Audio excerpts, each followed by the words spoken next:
নমস্কার বন্ধুরা, ঝিনুকের রান্নাঘরে আপনাদের সকলকে স্বাগতম।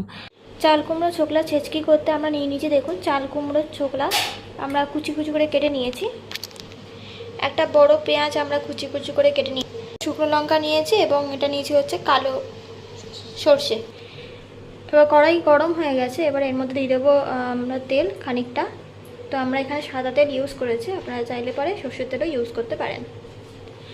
তো আমাদের তেলটা গরম হয়ে গেছে, তো এর মধ্যে দিয়ে দিচ্ছি শুকনো লঙ্কা ফোড়ন।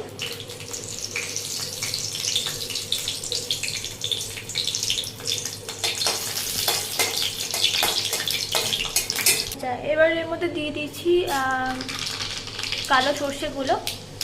এই তেলে কালো সর্ষেগুলো ফোড়ন দিয়ে এবার দিয়ে দিলাম কেটে রাখা হচ্ছে পেঁয়াজগুলো দিয়ে দিলাম, দিয়ে আবার একটু নাড়াচাড়া করে নেবো। তো পেঁয়াজগুলোকে একটু আমরা সামান্য লাল লাল করে ভেজে নেব। কেটে রাখা চাল কুমড়োর চোকলাগুলো দিয়ে দিলাম, দিয়ে আবার একটু নাড়াচাড়া করে নেবো।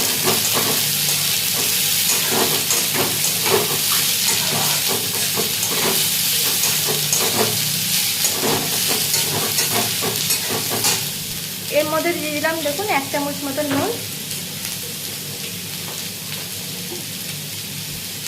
এর মধ্যে দিয়ে দিলাম খানিকটা অল্প পরিমাণে হলুদ গুঁড়ো, দিয়ে আবার একটু নাড়াচাড়া করে নেব।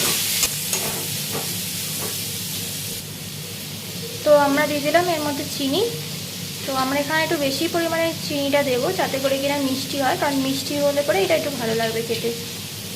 তো আমরা এখানে 5 চামচ চিনি দিলাম। তো এবার খানিকক্ষণের জন্য ঢাকা দিয়ে দেবো।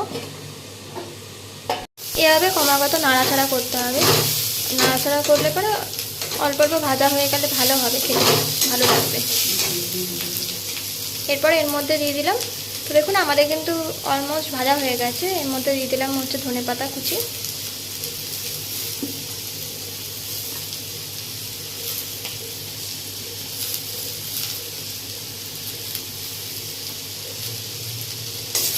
দিয়ে আবার এখানে নাড়াচাড়া করে নেবো।